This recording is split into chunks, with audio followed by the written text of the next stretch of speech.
Let's go! Who's up next?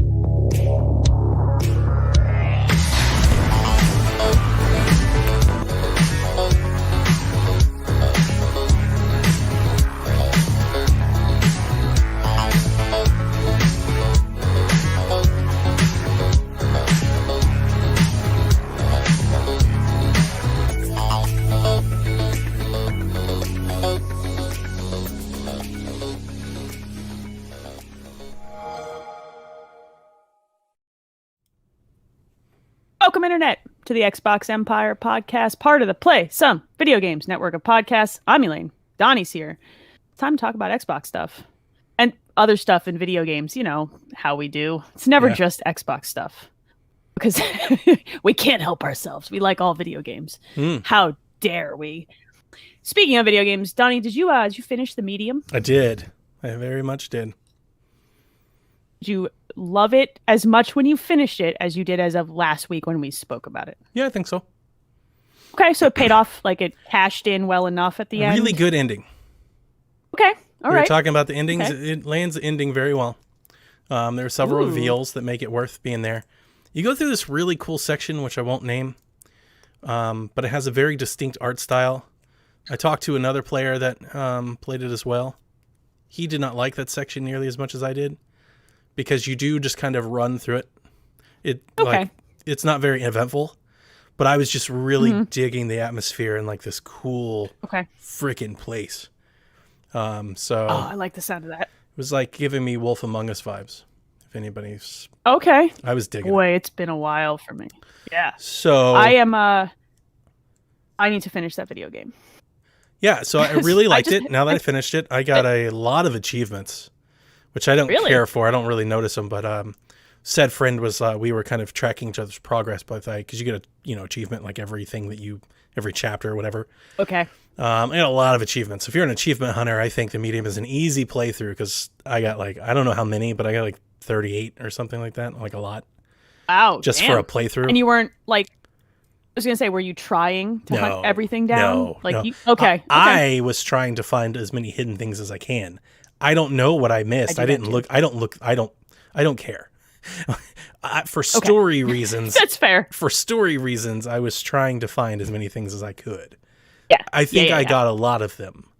But I'm guarantee you, I did not 100% it on my first playthrough blind. I'm sure something's in there that I did not get, but I think I got a lot of them. So I feel very confident saying that I thoroughly played that game. I did thoroughly enjoy it, and my lasting review that I could give to other people is, because of the style the game is in, I don't think it's a game that you can recommend for everybody. Like I said, I think it's going to be mixed on people. If you are a person who likes to play games that are very heavy in narrative, like if you like Telltale games or Life is Strange games, if you liked Edith Fincher, Ethan Carter, if you like Call of the Sea, things like that, I think there's a lot to love with this game. And for that reason, I think it's one of my favorite non-first party Game Pass games I've ever played. Okay. I like coming off of Blair Witch, which I was middling, into something like this. It's kind of an impressive.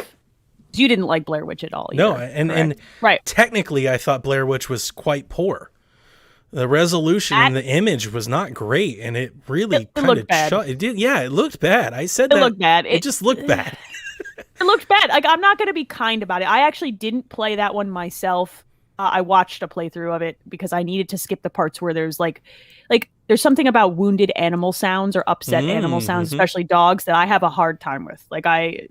So I knew it was there, and I was like, I'll watch someone. And I was like, boy, this looks like crap. But I get it. It was a cross-gen, if you will, an older game. But to come off of that experience and have them, it sounds like, stick the landing on The Medium for what it is. Unlike Blair Witch, The Medium's gorgeous. It was really pretty to look at in a lot of different ways. And like I said, the style of game is not going to be for a lot of people. I think people that are really focused on gameplay, like if you play story games and you feel bored, The Medium is probably not for you.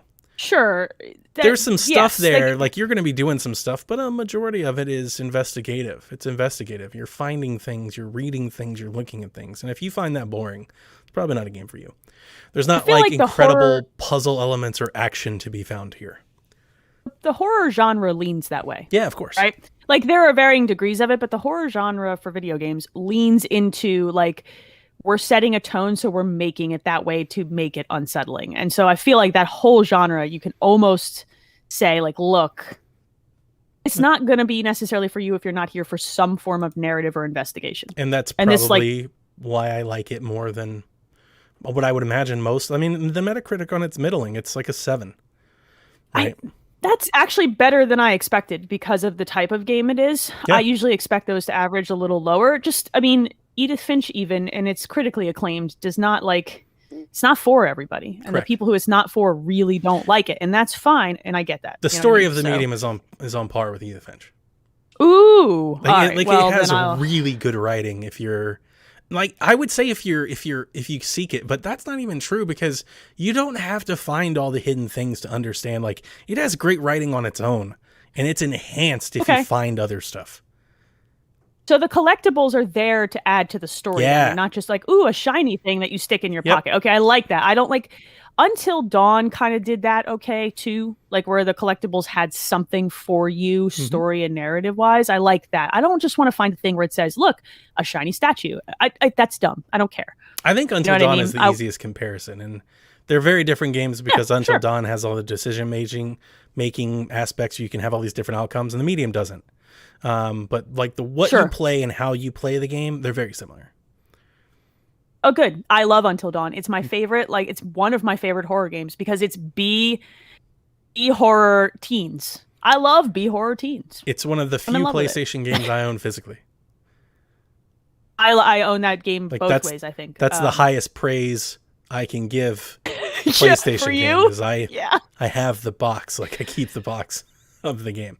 It's great like game. It perfectly plays on those tropes. You know what I mean? Like, so anything that gets put in that bin for me, I'm instantly going to play. And I've been in a game funk for like weeks where we all go through these. I've said this a couple weeks ago. I just haven't wanted to play anything. I've just been like doing that thing where I dip in and out and I can't quite commit. But this might be enough to shake me from the funk. I need something to like. I think the medium was a great palate cleanser because a lot of what I'm playing right now is old or things I've already played. And Sean was asking on Twitter, what do you think the best game of 2021 is? And that's such a loaded question because it's like the second week of February, right? We're only a little early. 6 weeks in. But so far, it's a little early. My answer would be the medium.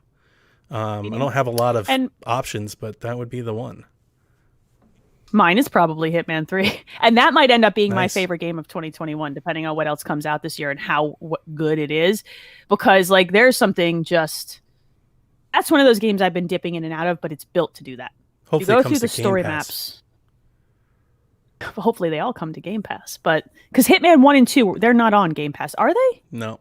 One of them came, didn't put them on there, but they left. And then went off. I think it was 2.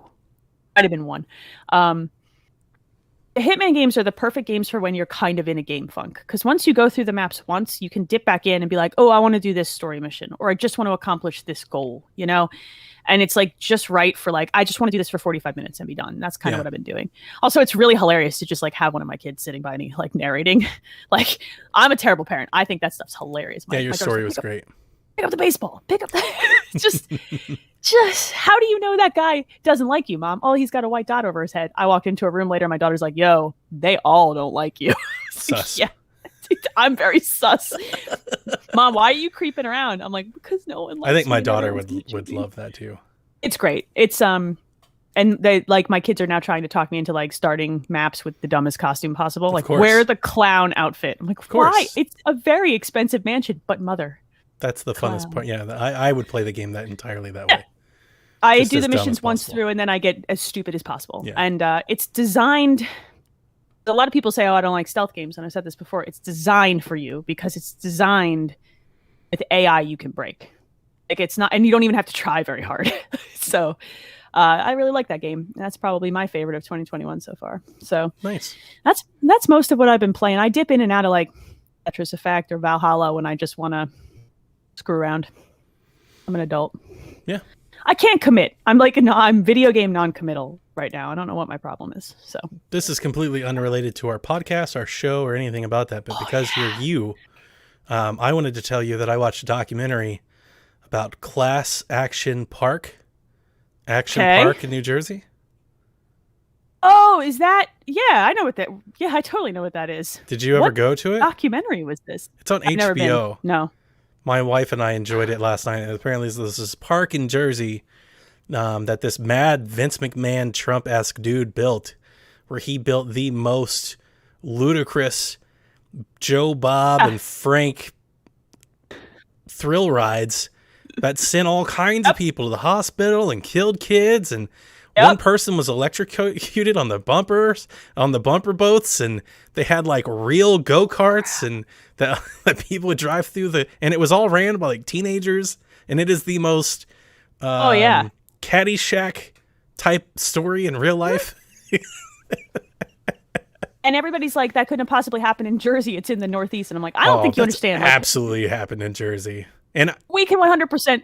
You've seen our carnivals. We can do that. We can do that in a moving fashion. I felt bad when they started detailing like the accounts of the people that died, because like 60 minutes through that movie, I was like, I don't see what the big fuss is about. I'd totally jump off that.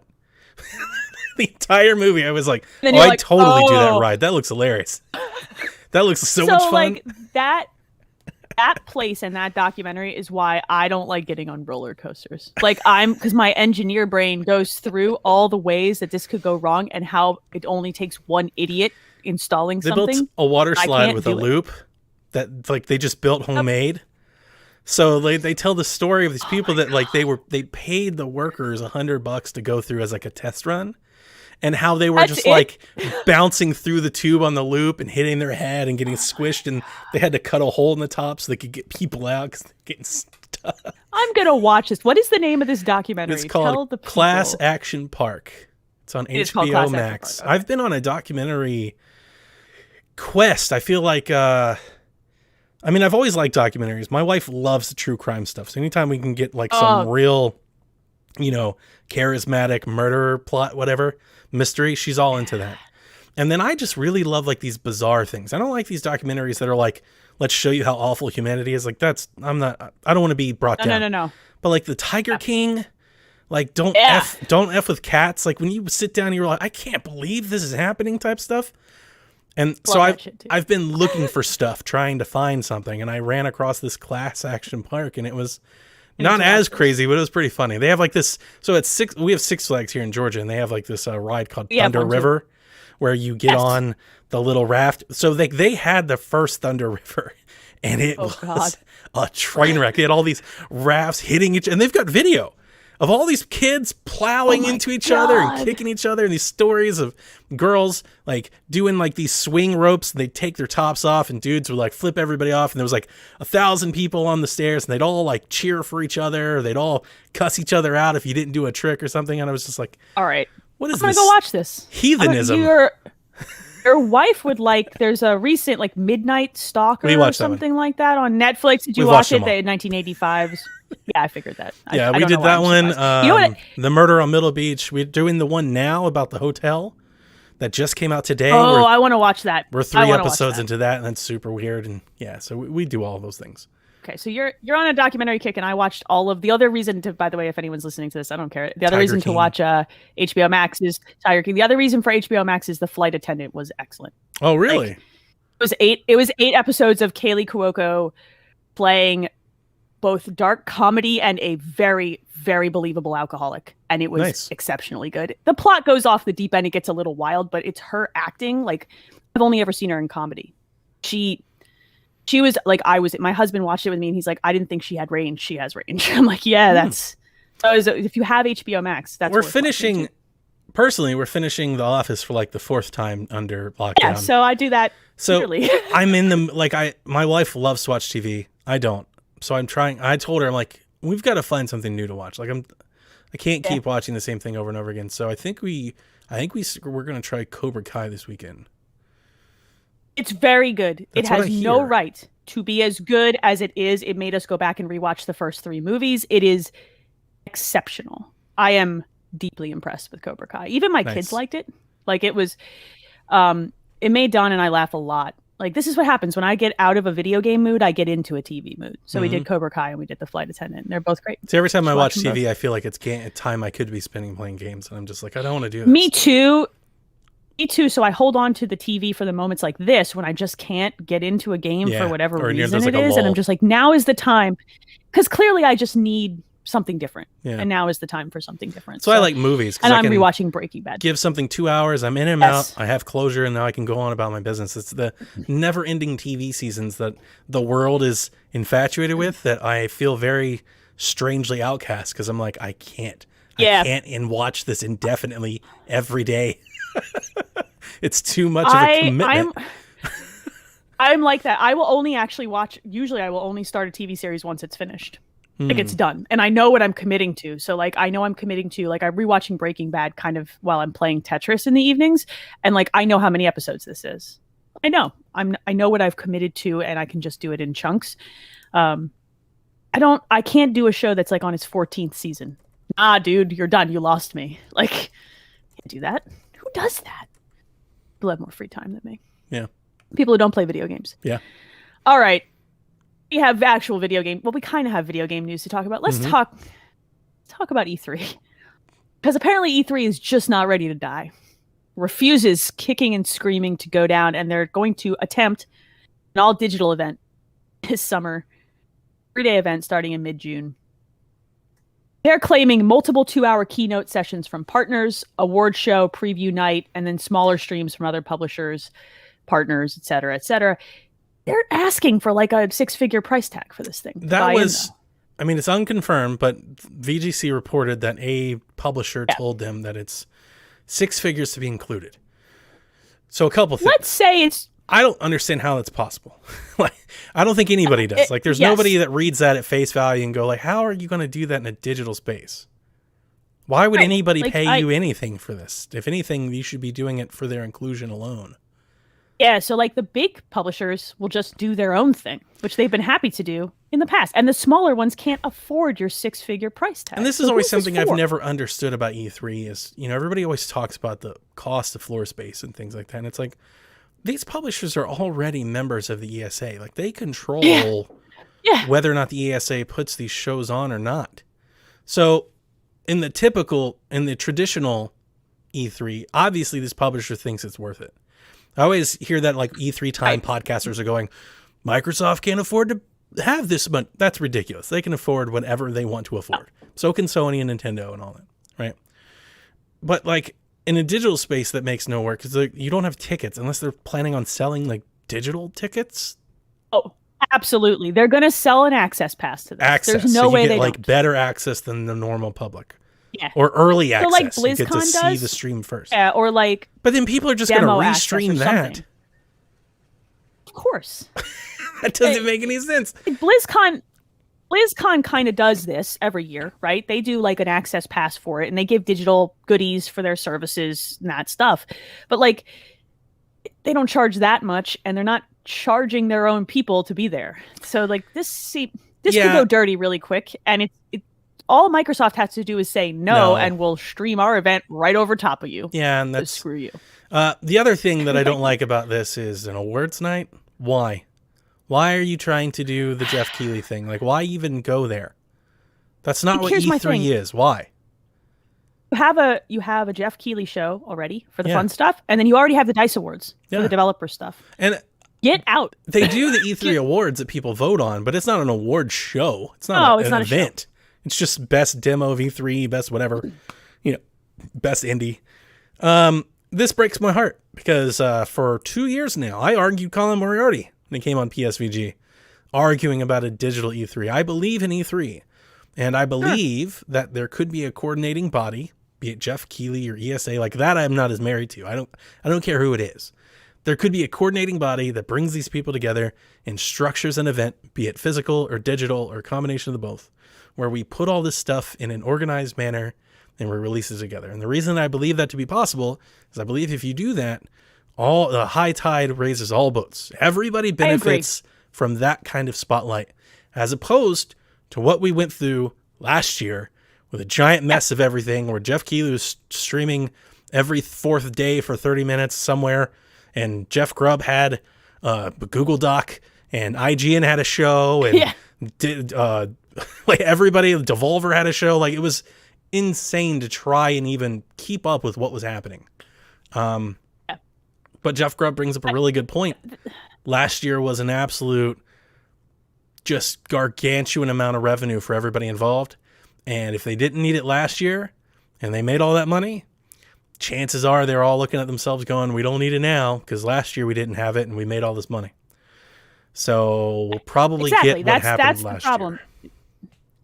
Yeah, we're gonna get something that looks a little bit more well structured. But like asking people to pay in, even if it's not the 6-figure number, even if it's less, asking people to pay in, and you don't have to provide space or access or security or any of that. It's dirty. It looks bad. Mm-hmm. You like, that's gross. Like, they're paying dues to the ESA.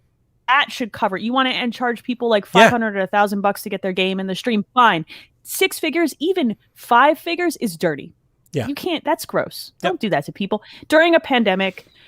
Don't do that to publishers, and don't do that to indies, because this could be an indies chance. This year would be great for that. And right? It's obviously charge the them indies weren't $1,000 paying ahead for that kind of money in the past. Like, no, they couldn't afford to. Yeah, they never did. Like, we've seen thousands of indies come through E3. They were brought in by other publishers and things like that. Yes, that's one of the best parts about E3 was showcasing a lot of these games. And I hate this because when the tweet came out, I got really hopeful. And then when the details came out, I just think E3 won't happen. I think this is still probably in the works, and we're going to see this concept evolve. I'm really curious to see what comes out in June, but I don't have some sort of warm and fuzzy high hopes that this is going to be good for anyone. For anyone, consumer, publishers. What's going to happen is Microsoft, Sony, and Nintendo are going to be like, nah, dog. Well, I mean, Sony and Nintendo have already said no. And EA is basically backed away.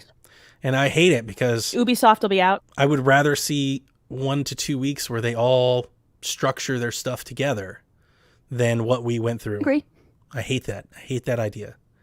I like E3 because it's exciting. It's video game Christmas. Yeah, right? It is. It's like it's fun for us who are in this space and who have the same news churn. I'll never stop arguing. You'll never talk me off of the stance that it's better for the industry. That's the thing that I've argued with most gamers about for the longest time. Everybody's like, they don't need this and that. It's like, it's not about need. I love when every time we try to justify something, we always go to necessity. It's not about necessity. It's not about need. The pomp and circumstance and the show that E3 is provides big time news coverage from a major metropolitan Western market that has more legs than when Call of Duty has their own event. I understand that they can have their own event and they can talk to their customer, but it's not about talking to their customer. It's about talking to customers they don't have, right? It's getting everybody out of their silos and putting them together. Do you know how many games I still track to this day because I saw it on stage at an E3 show that I never would have otherwise had ever seen?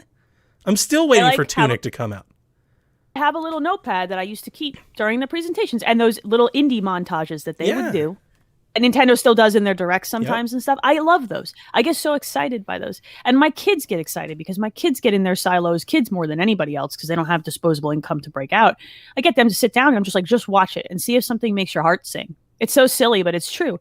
Video games work like all media. Sometimes like music. Sometimes you hear a track that you would never have liked, but like that makes me feel things. I want that. In a movie that makes sense. And then all of a sudden you find a band and you find an album and yes. I've literally been on spin rides where that's happened, where I'm like, I don't know if I'm sold on this playlist, but I have 30 minutes. This is here. I'll take it. And then I'm like, this song, holy God. And then it's like, I have goosebumps from this song. Video games work the same way. E3 does that to me.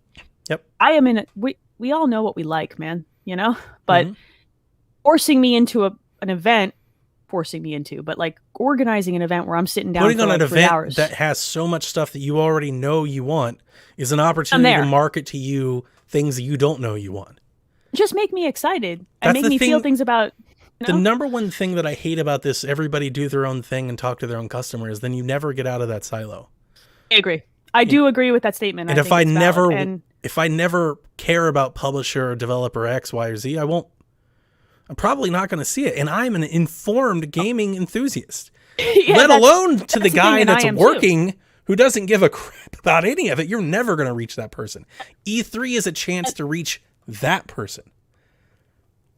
It's also like the ultimate opportunity every year to shake some of the cynicism that we all who are informed pack on to our bodies like armor as the year goes on. Like we get cynical. We lose the excitement because we're looking for things to like pick at because we're bored and we want to talk about it. Right. And for me, E3 is my like weird mid-year reset where I'm like, right, video games are exciting. Yeah, they're right? cool. I love this. You know what I mean? Like cool video games are awesome. Why am I so angry all the time? Without an event or a stage show, and I don't want to call it a competition, but they're obviously everybody kind of brings their big guns.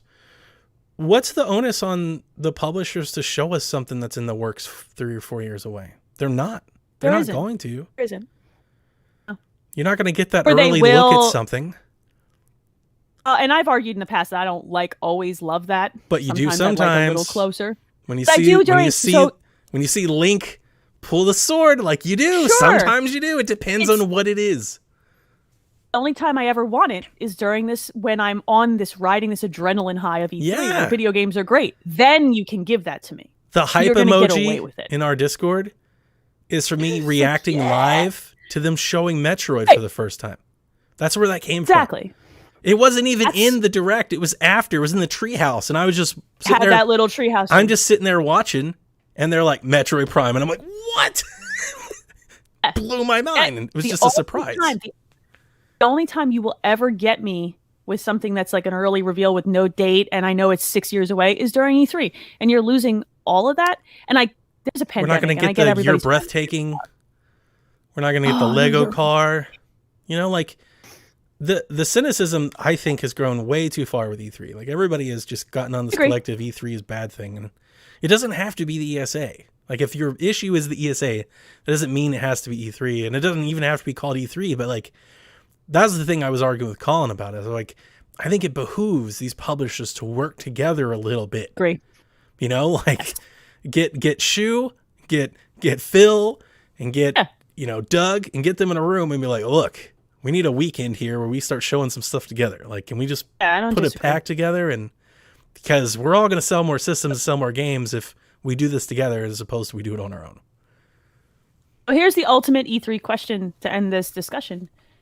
Not this summer, but next summer, let's say the pandemic has gotten itself under control. We've returned to whatever semblance of normal life looks like. Do they do E3 again? Is this the death knell to E3?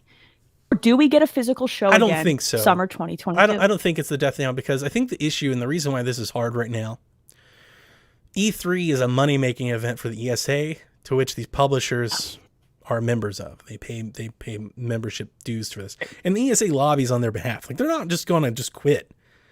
Like they're in it for a reason. I don't think a lot of gamers realize that. They think of the ESA as some evil entity. It's like Microsoft, they pay to be a partner for them. Like they're there for them. I think the hard part right now is without being able to have fans, they don't know how to monetize. And that's why I think that maybe they're looking to try and monetize by getting developer inclusion or something. Like they don't know how to make money. So the moment you can put people back together, then I think they're going to keep going down the path that they've been on, is to turn E3 into Gamescom. It's going to be America Gamescom. It's going to be a giant ticketed event where all the money is there, right? And it's going to be more of that. Like that was the road that they were on. In a digital space, I don't know how you recreate any of that revenue outside of maybe like esports.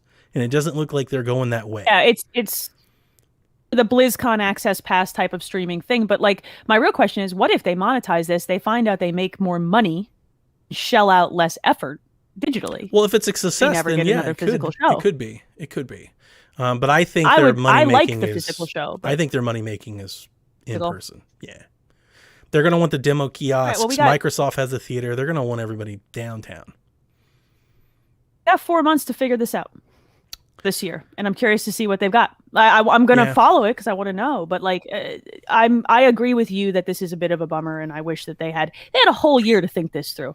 I know that everybody's holding out hopes that the summer is going to be magically different, but like, come on now, it's not. Have a plan B. Have it in case of emergency break glass that's like put together nicely. I was surprised they didn't have one of those last year. Like honestly, just have the E3 brand 5 little direct videos that air. Coordinated time with some interviews, in some chats. You can do a couple demos and call it a day. Like, it's really not that hard. PSVG could organize this together if you gave us the commitment. Like, Kind of Funny could do this. Like, it's in a world today, it's really not asking too much to do some of this video streaming, because it can all be pre-recorded. You could have this stuff done a month ahead of time. Yes. They could be doing this right now. Yeah. And we don't know, like, the details are trickling. We still don't know what is the actual intention here and what's actually going to happen. We can hope that it's not.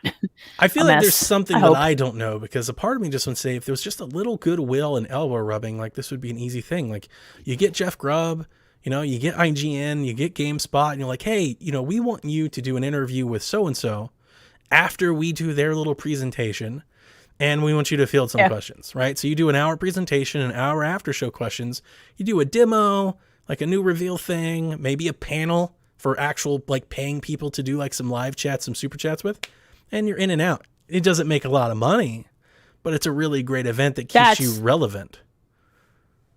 That's the problem. Of course. I both know the problem is this has nothing to do with putting on an event that people want to watch. This has everything to do with making money. How do we make enough money off of it? Yeah. Yeah, absolutely. And they're looking at this as losing their primary source of income for an entire year, largely. 2 years. And so I get it. But also, from a consumer or an informed consumer point of view, it's a bummer, So Yep. I'm curious to see what I hope they don't put together. You're not going to go anywhere if you sit in this middle ground. But I think that's the intention, to hold the pattern as long as possible till they can get back what they want. And that's a bummer for us 2 years running. But you and I both know, as you said before, they probably want the event because they can make more money off of it. And with the tickets.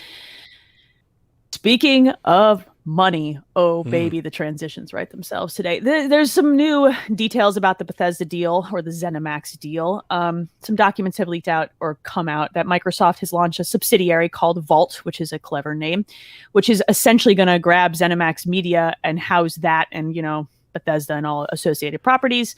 And I believe the European Commission is going to grant a decision on this soon, within the next 2 to 3 weeks. March 5, March 6. That's the deadline. March. This is basically in the normal pattern of approval. And it's a temporary subsidiary. That came out after this, is that the subsidiary will be called ZeniMax. And it will act as a subsidiary. So what Xbox said when they acquired them rings true. They're not a part of Xbox Game Studios. Microsoft holds Xbox Game Studios and ZeniMax. Yes. And they're not together. They're different. That makes sense. It does. It does and it doesn't. I mean, I think it makes sense if you wanted to give them some independence. They did say that ZeniMax will still continue to work their publishing arm, which I don't know if that makes sense, because now you have two publishing arms basically doing the same thing, unless you need more people. Or they have ties for publishing in other countries that work out better than Microsoft. Or different ways of and I doing think things. I think this is largely like back end, like this works better. And Microsoft goes, yeah, you know what? You do that better and we want to leave it. That's largely what this is probably about. And also they did make a statement that they don't want to change how ZeniMax does business and makes games. Very strong from the start of that. And that gives a lot of people a lot of faith that these will be cross-platform titles. Yes, but it locks them into what they said. They're following through. We're making a subsidiary. It is going to be ZeniMax. They will do their own thing. We just own them. I like that, because ZeniMax has got it figured out. Bethesda knows how to make and publish games. Let them give them backing and support, but let them do it. Yep. And the CFO, Microsoft Games division, he said we want their games to play first, better, or best on Xbox. That's it. That doesn't mean exclusive. That doesn't mean timed exclusive. It does mean Game Pass.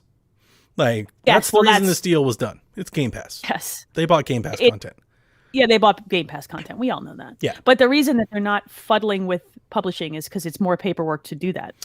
ZeniMax already has it set in every country in the world. They're good. I was reading some insider tweets going over the legalities in this paper that came out, and this seems to be a formality. Like, this will get approved. Yes.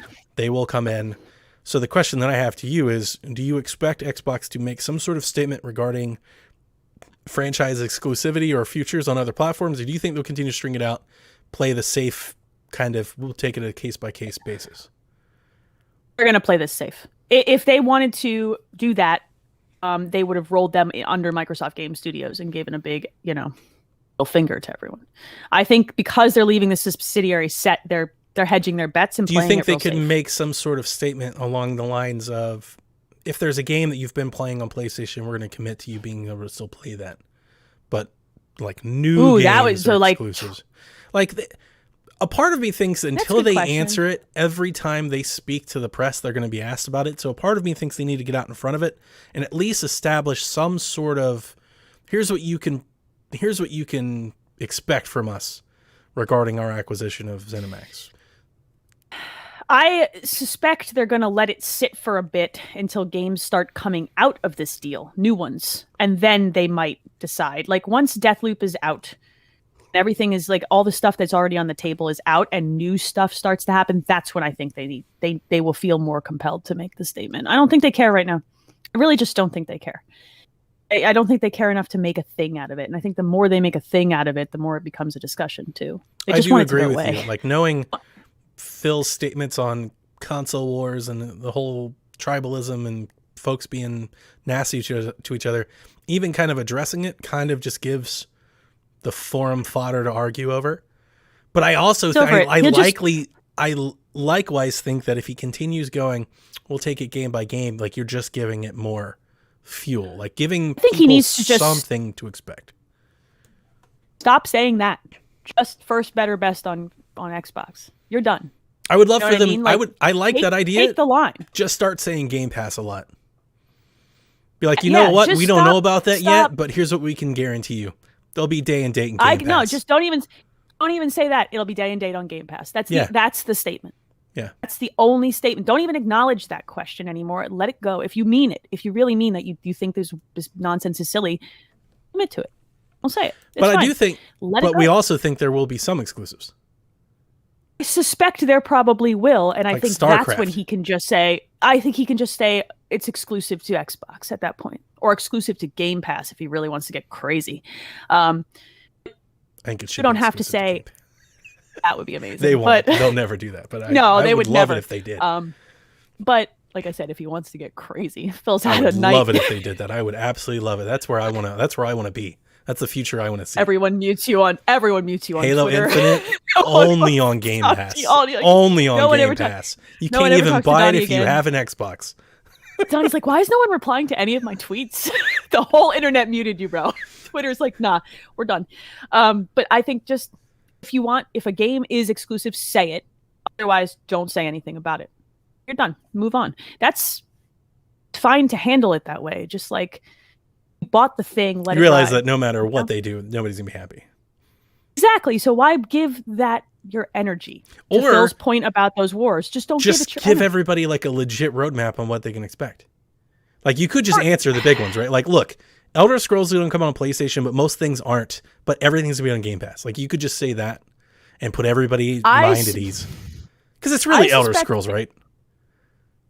Sure, but like, why commit to that when the paper probably hasn't even been inked yet? They probably don't even know the answer to that question yet. That's a good point. They're not ready to figure that out. That's a good point. Don't say anything until you're ready for it to be true and solid. Shut up. You know what I mean? Let it just come out with a PlayStation logo on a box. I'm totally fine with that. No?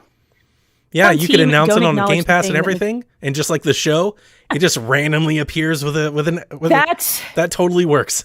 That's the way to handle it. Like, just you want to acknowledge. Apparently, it's coming out on PlayStation. You want to acknowledge the thing that matters to your business. The more you do that, the less you have that other name even floating around in people's conversations about it. Just let it come out on PlayStation also. And we talked about this too. Xbox logo.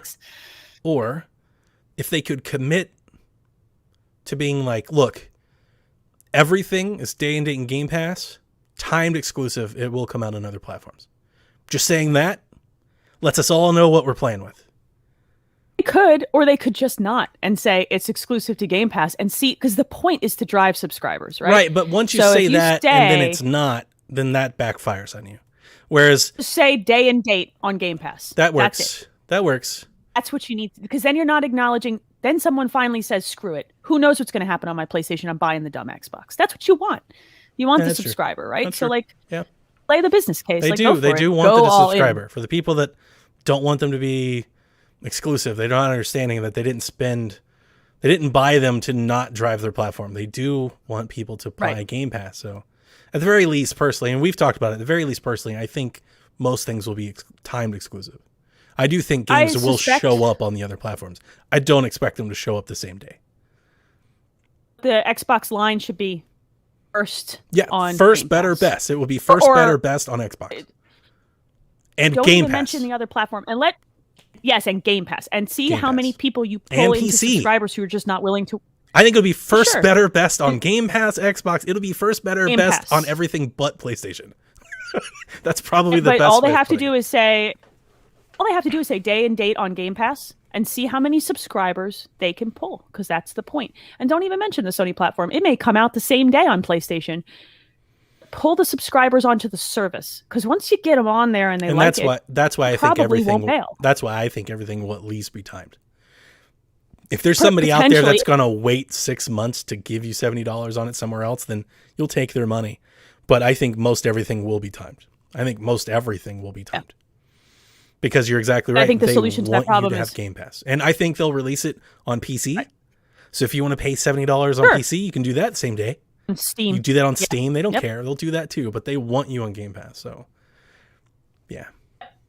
And that's the line should be they want on Game Pass. Yeah. People are going to be like, I'm tired of not knowing, so I'll just get And Game Pass and I'll deal with it later. That's I the know way.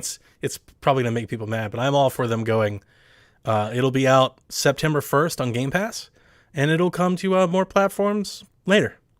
They just never say it. You don't know when. You don't know what other platforms they are. Just, No one does that. I love that Maybe. you're willing to just set fire to the internet, just burn it all down. it's hilarious. Burn it all down. Who knows? Maybe we'll bring it to Switch. Oh, We don't know. God. All right. We'll think about it. God, could you imagine if Phil was like, we'll think about it. We'll get back to I you. would love if he just said, I love if he would just get up out of those interviews and be like, I'm not doing this with you today. I'll think about it, and just walks out. Just like, I'm done. This is new Phil. Phil's done. Phil's Maybe he over just it. keeps repeating like a I plead the fifth type of statement, but it's just Game Pass, just over and Game over Pass, and Game over Pass, and Game over and over again.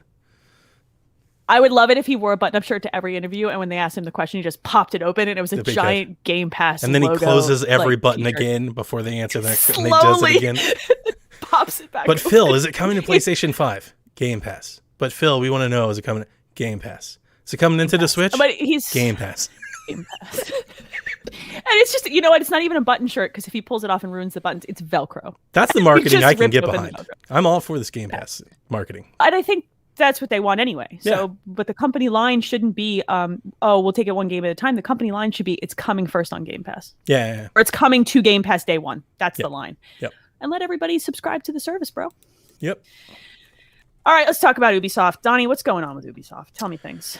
Yeah, so this was interesting. Ubisoft did their earnings call. By the way, strongest quarter they've ever had, which is not. They dropped some good games, man. Yeah, it's not like surprising. Like this is everybody in video games right now. Strongest year, strongest quarter, strongest. Everything is the best. Else to Right. do. Yeah, just like yeah. But this might worry some people. Ubisoft, by way of the earnings call, said that they have a few AAA games to release in the next fiscal year, 3 to be exact. Fiscal year being April to next March, so from this April to next March. But admitted that they don't want to focus on their AAA gaming model going forward. CFO Frederick Daguet? Sure. It's French. I don't know. It's French. I don't speak French. We see that we are progressively, continuously moving from a model that used to be only focused on AAA releases to a model where we have a combination of strong releases from AAA and strong back catalog dynamics, but also complementing our program with new releases with free-to-play and other premium experiences. Our Battle Pass. Yeah, that Battle Pass I mean, microtransaction money is real lucrative for them.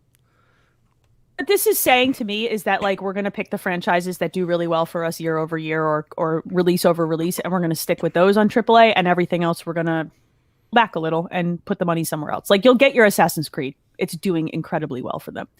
But you might not see another Immortals Phoenix Rising.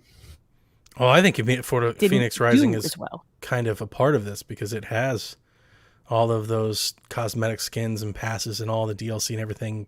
But like they're all the So same does games. Assassin's Creed. You're like, but they're all the same games, right? Like, that's the funny thing about the Ubisoft. They're all the same game. Like, it's almost a formulaic cookie cutter. Like, they swap out the character, they swap out the environment, but you're all kind of doing the same thing. They all have the same systems. They all have the same back end. They're all taking that season pass, the DLC pass, the expansion pass, the free master pass, the skin pass, the axe pass. Like, they all have that to the nth degree. And it must be making Ubisoft's them model, a lot and of you're money. just going to see. You're going to see more of it. Yeah. You know, people are upset with Assassin's Creed because there are more or the same number of armor sets locked behind microtransactions as there are earnable in the base game. I think it's 9 in each case. That's how they make money. And if you want it, you buy it. And if you don't need to buy it. The experience booster that everybody's they've hated had that for since Black years. Flag. I know. Yeah, Black Flag introduced that. It's, so look, all this says to me is like, we figured out the model that makes us the most money and we're going to keep doing that. Yeah. That's what this statement says to me. And that's fine.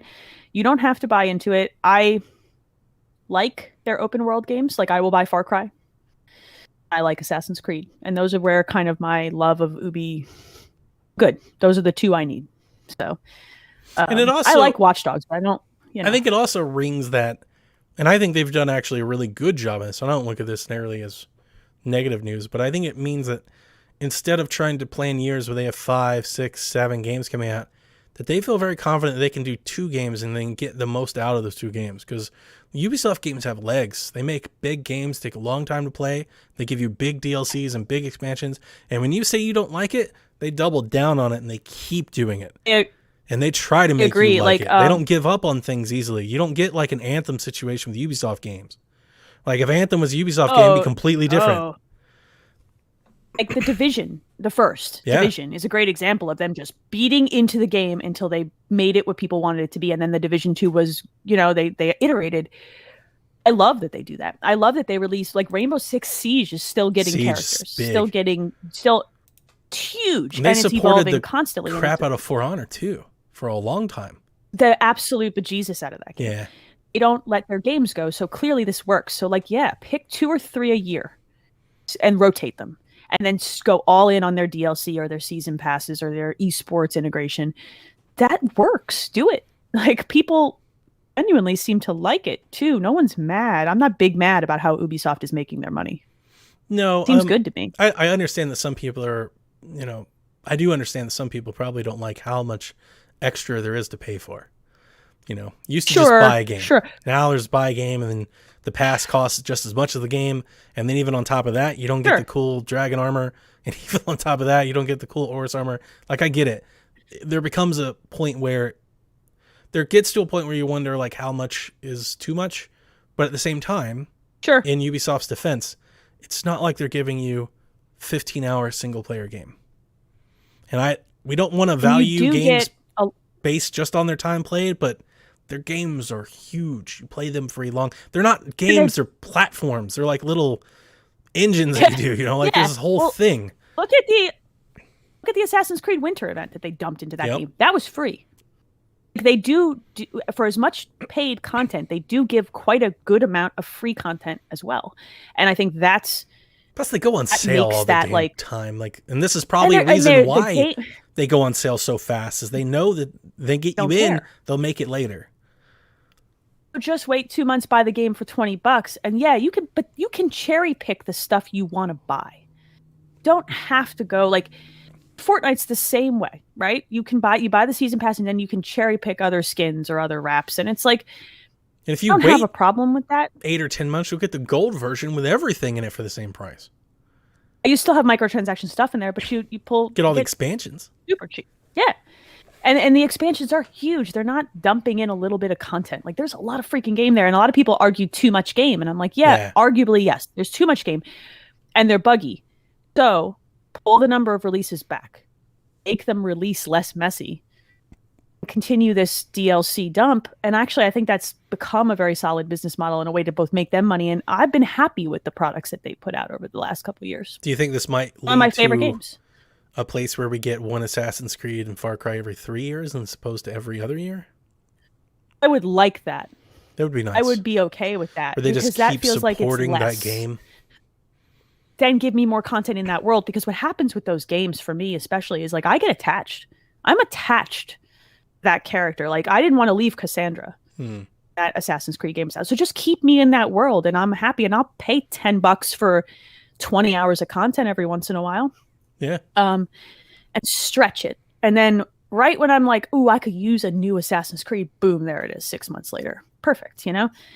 And if I'm like, I want a shooter, well, there's my Far Cry in this cycle.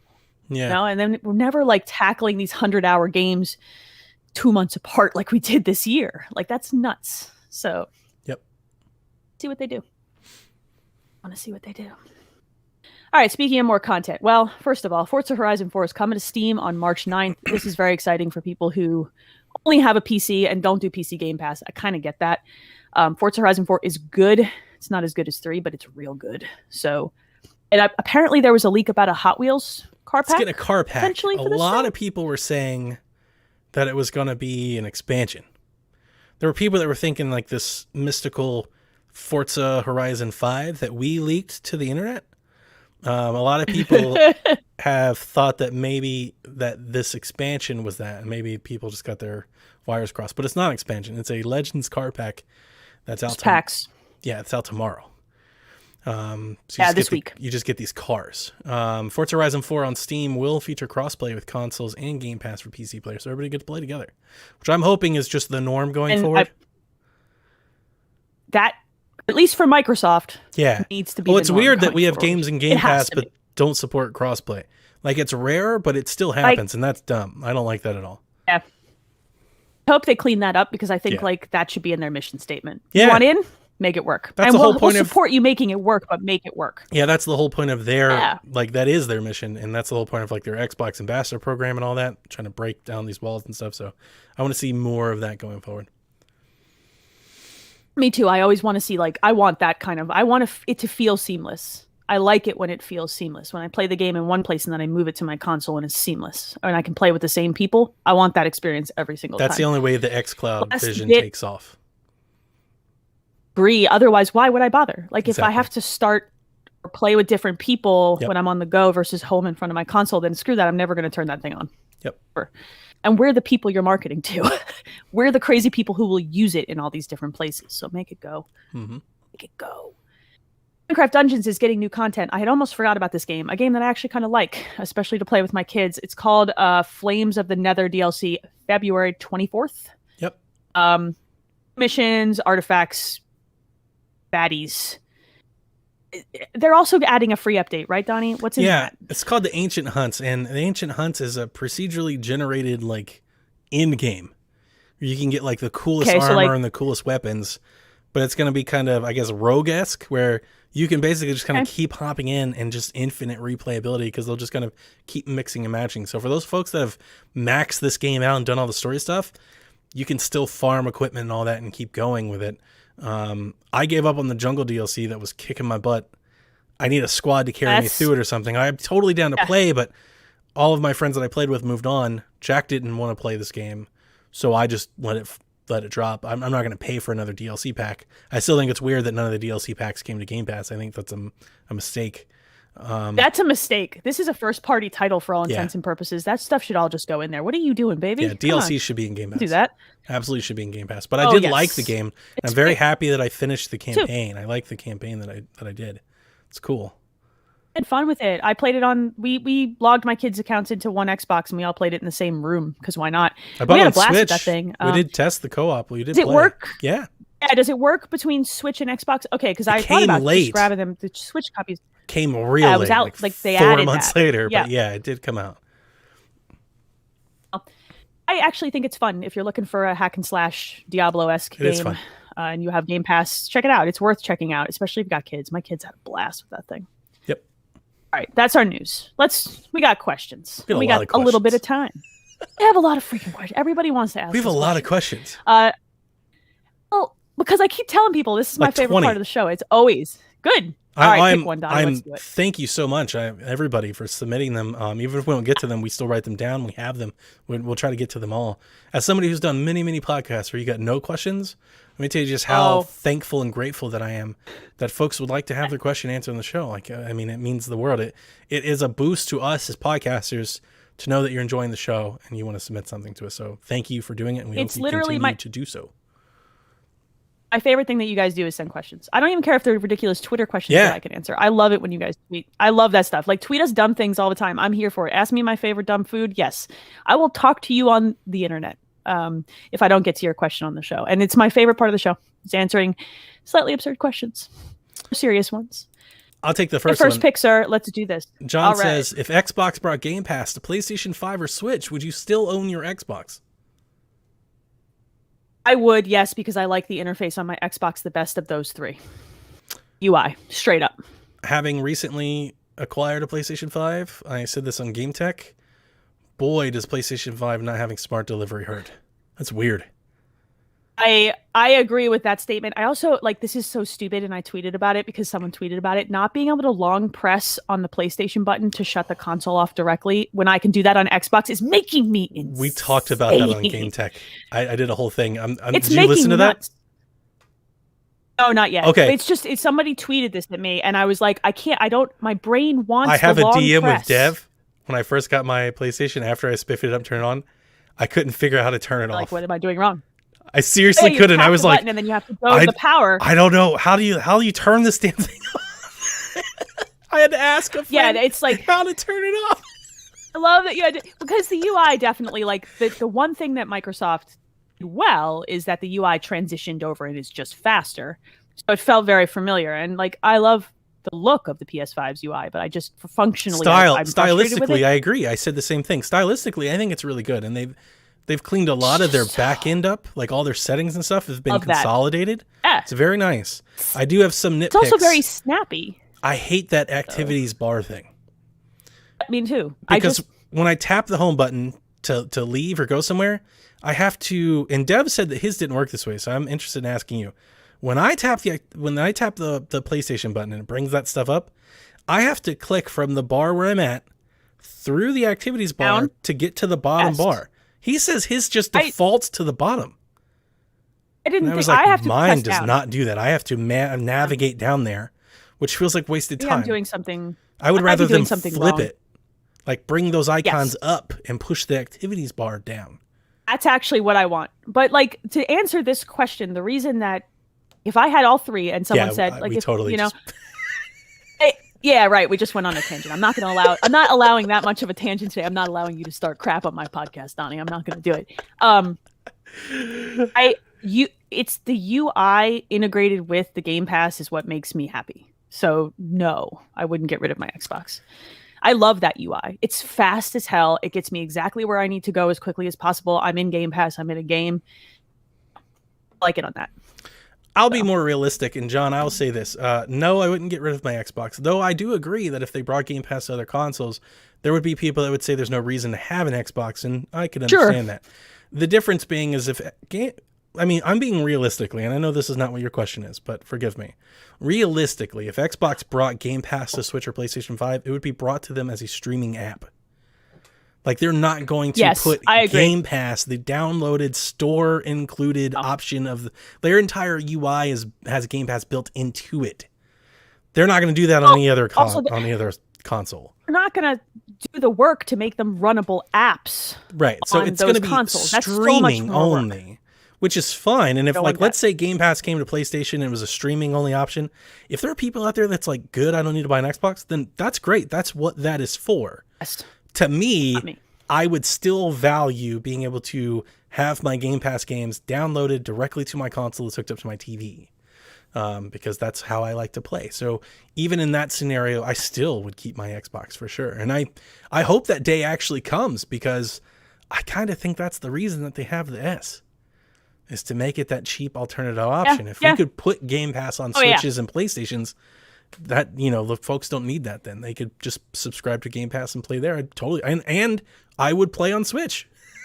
I would absolutely stream some stuff on Switch. Yeah, I would stream stuff on Switch, because then I can lay in bed. This is like my dream. The dream is I'm laying in bed.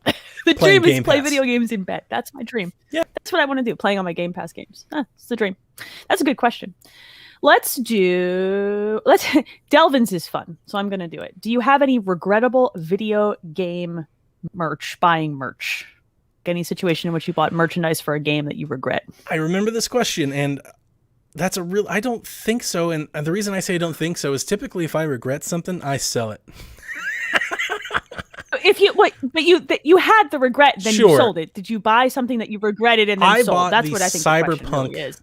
Xbox Pope skin for my Series X, and never even saw it.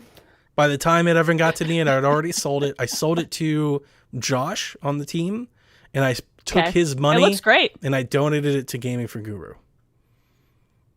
That's what I did with it, because by the time I got this console skin that I thought was awesome and I wanted, the well had already been soured for me in Cyberpunk. So I didn't even want it by then. I was like, and people, I posted about it on Twitter, and somebody was like, dramatic much? Yeah, I am. I am dramatic. When it comes to these It is things, dramatic. this is I love that. exactly how I am. Like, I wear my feelings on my sleeve. They change randomly multiple times. I will flip-flop on opinions whenever the wind blows me in that direction. Yes. You will just get however I'm feeling. That's it. I'm just honest to a fault. And sometimes it makes me a hypocrite. Oh, well. At least I'm an honest one. No, I don't think that makes. I think that people need to accept the fact that people are allowed to change their minds about things. Like, I think that's the biggest mistake that people often make. This is my mild tangent. It's like that once someone has an opinion, they're not allowed to like change it. I change my mind like 4,000 times a day. Yeah. I'm allowed to do that. Hey, we got like, Devin I'm a in the human being. chat. We're allowed to go. Ooh, He changed his minds on old games. He's playing all kinds of old games on his PlayStation because he doesn't have anything else to play. I had mute control over you some days. Blowing up my spot. I will tell you, I had an almost regret. I had pre-ordered, so I love The Witcher 3. That's not new information. Finding the collector's edition for The Witcher 3 now, impossible, right? It's marked up to $1 bajillion, and I don't want to deal with it.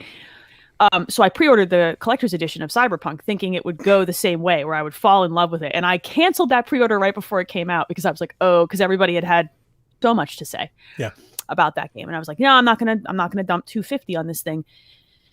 Answer of the thing I bought was probably that, that Halo collector's edition that had the helmet that you can't wear. Yeah.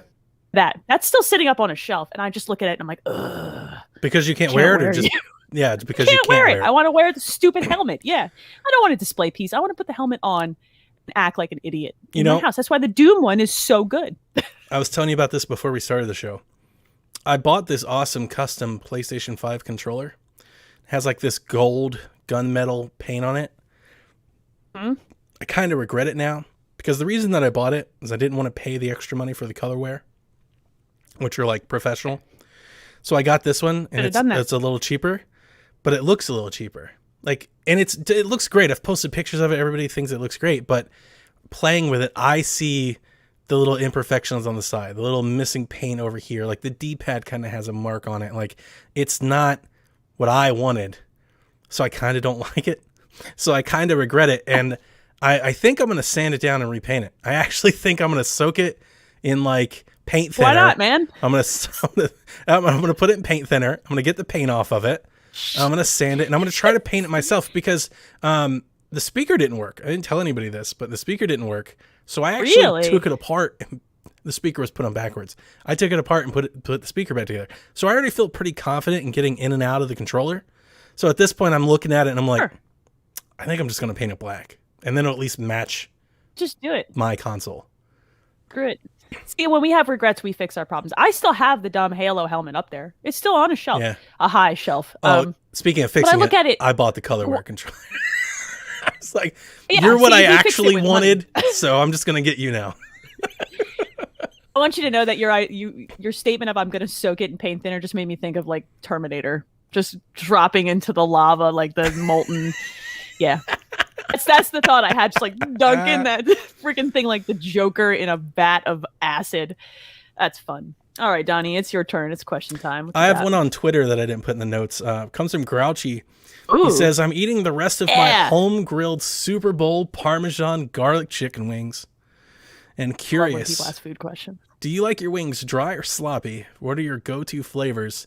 Do you lick your fingers clean or a napkin? Do you eat them with one hand or both? All right. Wings, I prefer like a wet sauce. I don't like a dry rub on wings. On chicken, It's different on wings. And I'm like one of those like vinegary hot sauce, make my nose run kind of people when it comes to wings. Like I want hot wings. I mean, the Philly area, like that's what you get. And that's what I love. So like vinegary hot sauce though, not like straight pepper fire. Like it's got to have that like vinegar back end to it. Sure. I will lick my fingers clean until I am done, and then I will hose myself off with like wet ones. Like I'm gross. Like I don't care. I've been married for 13 years. I got no shame. And I will eat them with both hands. So I will literally look like a sauce monster. I don't care. Nice. I eat them with both hands. I'm a napkin person or a towel. Like I may even grab like a washcloth while I'm eating them. Such a good mental image for me. Yeah, I'm that's a legit thing. I think I like my wings dry, but I guess it depends on the sauce. But I like my wings like not fried crispy, but like kind of crispy. You know what I'm saying? Oh, interesting. Like grilled crispy. Okay. Not like fried crispy where they lose all the juice and stuff. Like grilled crispy. And then a light sauce, you know, like I want to taste the sauce, but then a light sauce. When it comes to flavors, my entire family hates buffalo sauce. So I'm the only person that likes buffalo sauce. So a lot of times I won't order that because nobody else likes it unless I want to eat it by myself. Then I would just order those. When it comes to like the when I was talking about the crispy thing, a lot of times you get sauce, the wings get soggy. That's a no-no. Gotta eat them. You gotta eat them. There's a place by my house that fries the wings, and they're great because they're still juicy. But you have to eat them in that restaurant because if you try to take them out, that's a no-no. I don't want like chicken fingery soggy wing. That's a no-no. Ew. No. I typically go with a teriyaki or a garlic parm or like a lemon pepper. Garlic parm, when done correctly, like naturally, like with real garlic and real Parmesan, like sprinkles, not just like a sauce. Real parm. Those are great. Those are fantastic. Those are good anytime. I like those. Yeah, they're good. Wings are the only time I enjoy blue cheese. I don't like blue cheese on anything else other than wings. I love blue cheese. I put blue cheese on crackers, so I like buy a wedge of blue cheese, put it on a Ritz cracker, and then put buffalo sauce on that like a little tiny dollop to take the edge off the funk, and it's very good. I highly recommend that. So if you're like, I don't love blue cheese except with wings, that's the way to eat it. Yeah, Zaxby's has like we're a two-order type of buffalo blue sandwich where it's really good. That's exactly what you get on a sandwich, but I just put it on a cracker and eat a wedge of blue cheese. I use Frank's Red Hot for that because it's not actually spicy, but it's got the right amount of vinegar just to take the edge off, you know? Yep, that's the one I buy in the store and I make order. That's the go-to. Add some butter. Yep. Good. We order honey barbecue for like the kids, and then my husband and I get buffalo. That's how we handle wings. Also, there's one related question. Drum or the flat? Which do you prefer? Drum. I'm a flat person. Yeah. I am, a lot in fact, of people as are, Kyle said in the chat, a Viking. There are a lot of people you can eat you can eat the flat like real good. Yeah, no, I like the drum. The more meat, the better. I am one of those people who like splits the flat. Yeah. Like that's very satisfying for me. Yeah, I might actually just be a Viking. I'm an animal. Like when I eat chicken wings, it's just, I'm not cute when I eat wings. I'm not cute most of the time. I'm just kind of scary. All right, let's see what else we have. We have a couple more to do here. I'm going to pull an old one from Nathan. Favorite winter drink, treat, or dessert? Since we're talking about food, why not one more? Rum? Nathan. Oh, rum. Oh, sorry. Rum. That's not, you're killing me, Smalls. I don't know. Like a peppermint something? Do you like peppermint? I don't like peppermint. I don't like eggnog. No. My husband loves eggnog. I like eggnog. Hot, fresh gingerbread and gingerbread cookies, but like only out of the oven. Yep. Not none of that store sitting in the box stuff, like real gingerbread. And they're still pliable. Yeah, and just warm. A little before they snap. Yeah, I love that. Man, I love candy canes. I love I mostly like making them into tiny shivs because I used to do that as a kid. You'd get a candy cane and you would just like suck it until it was like a point, and then you would walk around threatening people with it. I'm fine. I grew up in Jersey, all right? Like, it's how we solved our problem. I love candy canes. I love peppermint everything. Put it in hot chocolate. I'm there for it. Yeah, I've never done the mint thing. My family loves chocolate, and I'm not even a chocolate person, really. I got to be in a weird mood to get into chocolate. Like, I don't do chocolate. Like, when he like goes for something chocolate, my husband, I'm like, you okay?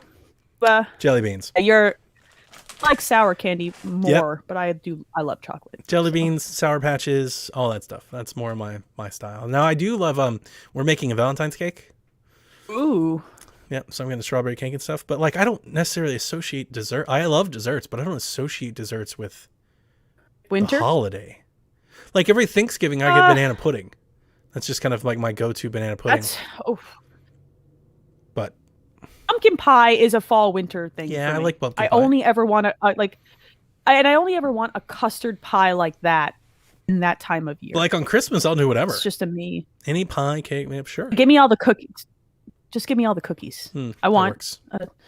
So I think the real answer for me is that every year and only at Christmas, my mom makes these little Italian cookies, and they're like a very dense cookie with an icing on the top, little Italian knot cookies. They're kind of designed to be dipped in coffee because they're dense, and I love them. But she only makes them at Christmas, and I think those are like my winter. Yeah. I love those. Like a biscuit.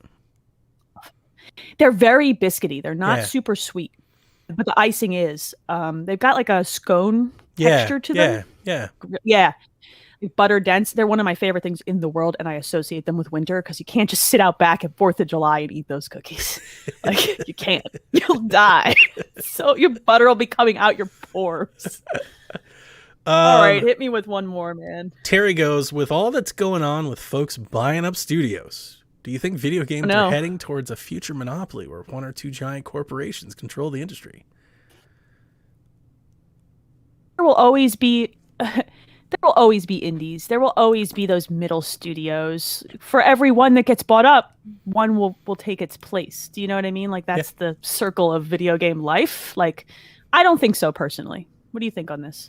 I've seen some of this going around on my Twitter lists of late. People seem to be really worried about monopolies. It seems to be like since Xbox bought Bethesda, people are now concerned because now games are suddenly being taken away from them. They feel. I would just say to Terry, I'm not saying, Terry, you're thinking this way, but anybody that might be thinking this way, that as Elaine once said, there's a big internet out there.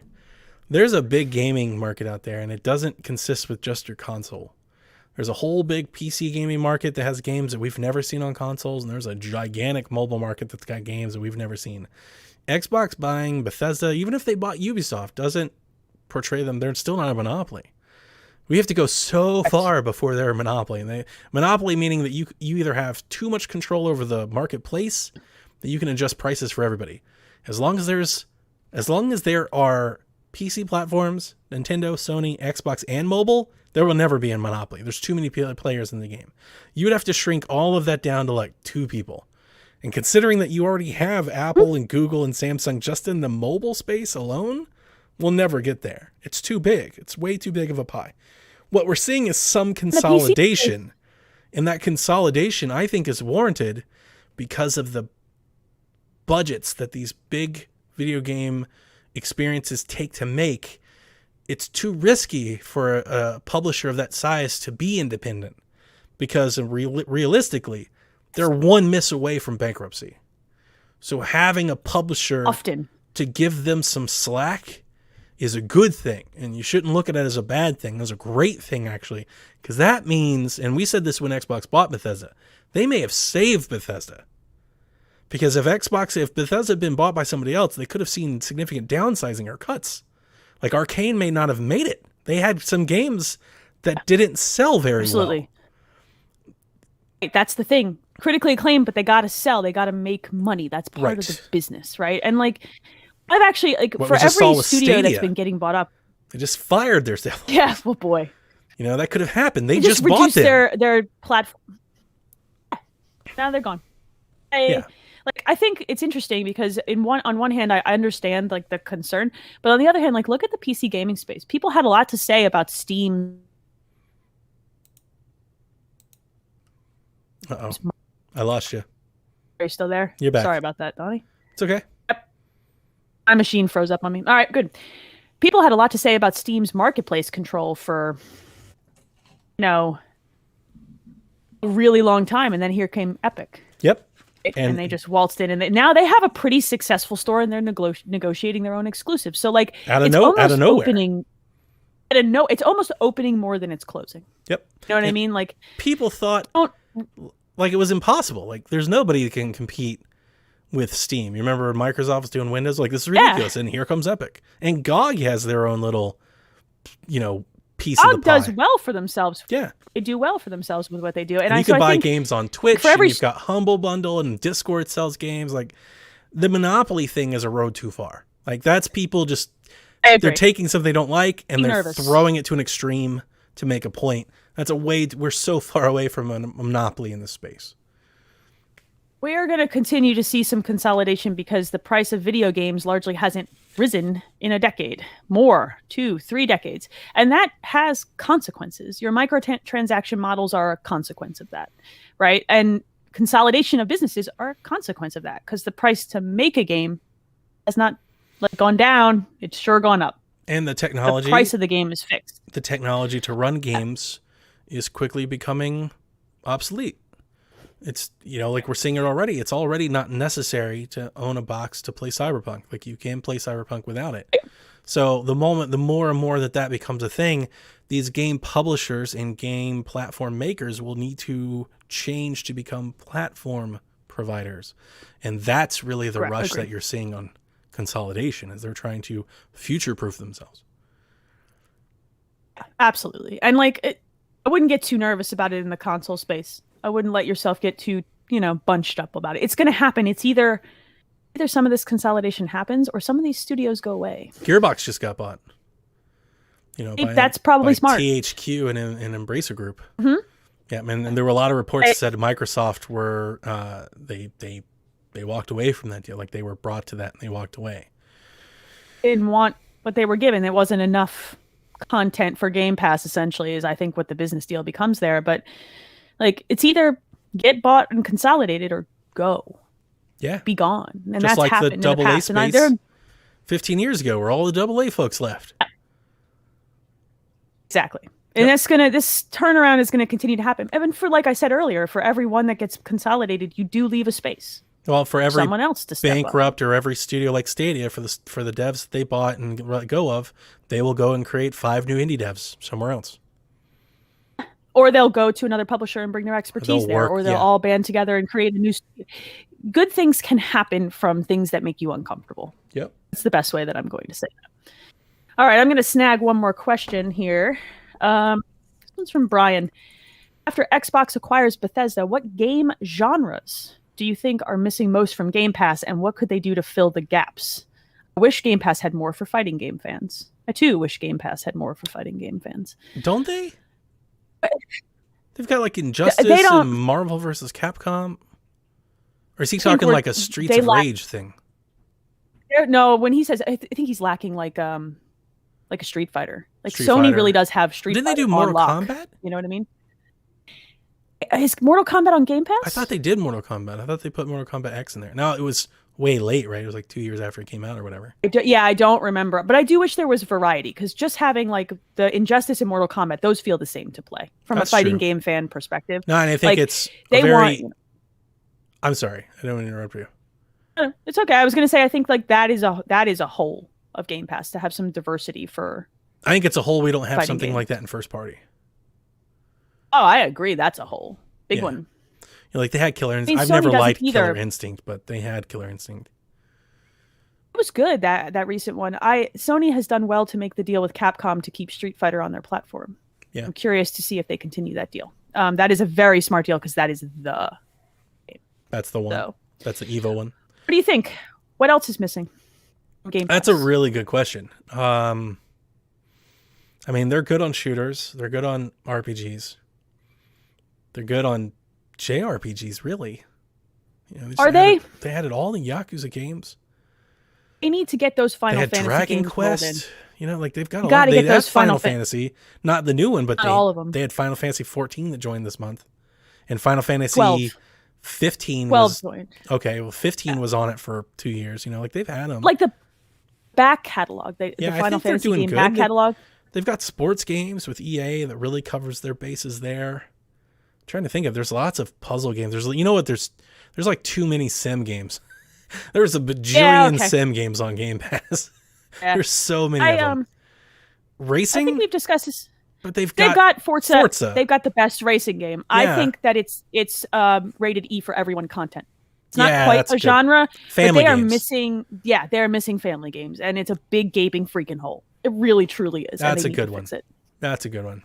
I was going to say horror games, but they just recently the Medium and RE7, but those are new. Those are newer. They haven't been there for a And while. Blair Witch as well. Eh. Right? Blair Witch is on Game Pass. It's not good, but Yeah, I it's know. still horror. I You know? know. Like, I get it. But Yeah, no, the E for everyone, and they have that stuff, right? The Super Lucky's Tale. They've got that stuff with ukulele. They've got all the rare stuff from old, like banjo and stuff like that. But we could use more of it and more quality content of it, and definitely more from first party. That would be great. yes. Like a kart racer that's theirs. A kart Like I know racer that would be seems great. silly. A kart racer that's theirs would be great. Like By Sega. that's not going to happen. The family content is lacking, and I want there to be more of it. Because I think that's a good sell, especially if you do start rolling Game Pass into like a model that has an option for that for family stuff. So They've got a lot of survival my- games. I'm just looking through, like, now at this point, I'm just looking through, like, game genres. They've got a lot of sim stuff. do they? Do they have MMOs person or anything like that? Like, No, they are lacking an MM. Wait, well, they got, like, Isn't the Sea of Bethesda Thieves, like Elder a live Scrolls- service game, and Elder Scrolls Online and stuff like that. yeah, Elder Battle Scrolls Online Royale? is the big one, but Is that a genre now? Like, its own thing? yeah, it is, but like that genre is play Fortnite. And it's free to play. Let's be real. So it doesn't really need to be in Game Pass. Yeah, It's free to play. It's never going to be on Game Pass. Yeah, they don't. Want I that. still think, I've told you this before, I still think an amazing thing would to partner with Fortnite and bring in like their Fortnite pass and a Game Pass or something like that. I think that'd be big. That'd be huge. It'd be huge, but they are not in a winning position for that deal. Epic is. You know what I Sure. mean? Like Epic would be doing them a favor. Yeah. It's not the other way around. Yeah. You know, which is why I don't think it'll happen. It would be great, but I think that they would have to like take a little ego hit. Something It like would be that. a- An that exclusive would be- skin, It'll be Epic's an deal. exclusive something, you know. Sure. Well, yeah. Right. Because you got almost 20 million people to market to. You know, that's 20 potential Sure. people that if you threw a something at, or like even like the Discord thing, right? Like the Nitro. Like what if for 3 months, Mm-hmm. if you're a Game Pass subscriber, you get the Fortnite Pass just for the 3 months. That's 3 months Or you're just a exclusively skin. marketing to people that could stay, right? And continue to subscribe to it. I think that's powerful stuff. I think there's something there. It could be. Right. It's for Microsoft. There's a lot there. For Fortnite, they don't care. From Right. Like, you know. when I look at Game Pass from not our side of the house, but if I flip it and go on the other side of the house, I look at it like Groupon. Like you have an expensive buying capacity to go to other people and negotiate Sure. things. You're like, I have 20 million people that are ready, you know, for you to do something. Yeah. with. Right. So Yeah, you're right about that for sure. You want to grab one more question here, and then we'll call it. sure. Oh, I'm going to grab this one for sure. Ryan wants to know, what is the favorite thing about your co-host? Oh, that's a good question. I honestly, legitimately love your ability to go all in. Like when you really love something or really dislike something or really have an opinion on something, you don't like pull punches, hold back. This is my opinion. And you go so far as to hold your opinion with like under like a structure of facts, right? Like, here's why I feel this way. Here's the detailed list. And people don't often do that. It is rare for someone to be like, I feel this way, and here's why I'm angry in detail. And it's rare and it's lovely and it makes me like enjoy talking to you because you're not coming at it just like, I'm just pissed off and want to fight. You're coming at it like, I'm pissed off, I want to fight. I've researched how I'm going to fight on this. And like, I come there's prepared. nobody else who does that. You come prepared. You're like, I have to be, when I know you're ready to fight, I have to be like, okay, wait. All right, Donnie's going to come prepared. So I have to come prepared. And it elevates my game. Like it makes me stay on my game. I can't coast through like a disagreement or a discussion, right? Like it's good. It's awesome. I love that about you, Donnie. Good stuff. Aw, thank you. See? It's all love at the end of the show. It's a really great question. My favorite thing about Elaine is our camaraderie and like your demeanor. Like just your, like we talked a lot about like our shared energy levels, but you're so much more like, I don't know, like bubblier than I think I am at times. And it's just, you kind of lift my mood. You kind of put me in a good mood when we start talking and things like that. And it's a very like happy and kind of joyous occasion when we podcast. It's very fun, you know, and like it's different. Like I recorded with Kevin. It's completely different. It was very confrontational and hostile. And like this couldn't be anything like that. You just have a very inviting, like welcoming type of person to talk to. So I find it easy to talk to you. Like if anybody listened to our DLC, if they didn't see that, like, you know, there's certain people that you kind of click with. I feel the same way with Dev. Like I feel like Dev and I could just turn on a microphone and just go. And I feel the same way with you. I told you that from the start, and it's just real easy. And the more and more we talk, like I told you that somebody was asking me to join their show, and I was in turn basically trying to negotiate my way off. I was like, "Are you sure you want me? Are you sure you don't want Elaine? Like, she's the best of us. Like, she's the best of our show. Like, by far, she's our representative. She's our chosen representative." That's so nice. Like, it's funny because like my personality in some situations can be like a lot for some people because I'm loud. I'm hand motions. I'm Italian American. Like, I'm big. You know what I mean? So to find somebody like you that I vibe with because I'm big feels really good. Like, it makes me feel good to hear that I'm like warm and inviting. Just normal. That's rad. I never think of you that way. I would never be like, "Oh man, she's a lot." That would never happen. I'd be like, "Oh, she's the best." So I'm gonna cry on this podcast. This is the greatest question to end a show on. I feel so good now. It was a really good question. Thank you, Ryan. This is a good question. Thank you, Ryan. That was awesome. I think we're gonna tie it up for the week on the happy note. I'm gonna go. See, I always leave this podcast, to your point, feeling better than when I started it. Absolutely. Every single week. I was in a mood today, dude. Not anymore. Riding high. Dev in the chat says they've casted Joel. Yeah. Pedro Pascal. This is going to get wild. Let's see if this actually happens. We'll see.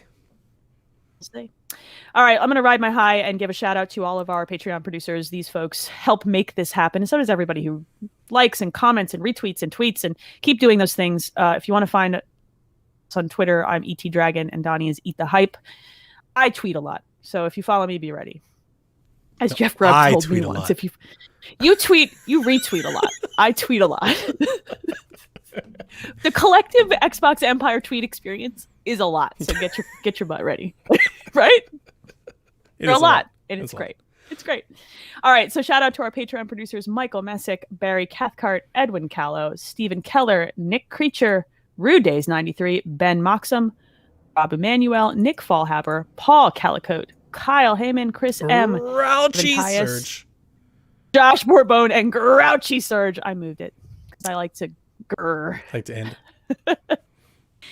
Thank you guys for supporting us on Patreon. Thanks to everybody who watches, listens, tweets. You know the drill. We love you. I love everybody. Donnie's sometimes grumpy, but usually he turns around. Loves everybody too. Loves everybody. Don't let him tell you otherwise. Except Delvin, I guess. I don't know anymore. It's Delvin and Devin. It's Devin today. Yeah, it's just they were having a... He'd fight me if I said the grass was green. He'd fight me. Just fights constantly. He's like, you guys have a brother. I posted the gif of like the brick wall, like arguing with brick. There's absolutely arguing with Devin. It's just a brick wall. If you come to our Discord to hang out, I often just sit there like the mom, like the chat mom, and I'm just like you were saying that I come prepared when I argue. I will come with evidence showing Devin his hypocrisy to himself, and he will just blatantly dismiss it. He'd be like, the way to get to Donnie during an argument is to not acknowledge his evidence. Because, woo! It gets so spicy. I'd be like, Exhibit A, you tweeted X, Y, and Z on November 13th, and here you are defending that same thing. You're like a real lawyer, and Dev just comes at you like Saul from Better Call Saul, like, okay, whatever, I'm disbarred. I don't care about your argument. Oh, thanks, Sean. It's so good and pure. I miss hanging out with Sean. Yeah, that is nice, Sean. Sean's the best. I haven't hung out with Sean since Game for Guru stuff, so it feels like a while. It's a bummer. All right, for this week, I think we're out of here. We're out. We'll be back next week. Yeah, This was a good show. I enjoyed this show. I always enjoy this show. Yeah. We will be back next week, and in the meantime, play some video games, folks. Peace. Bye.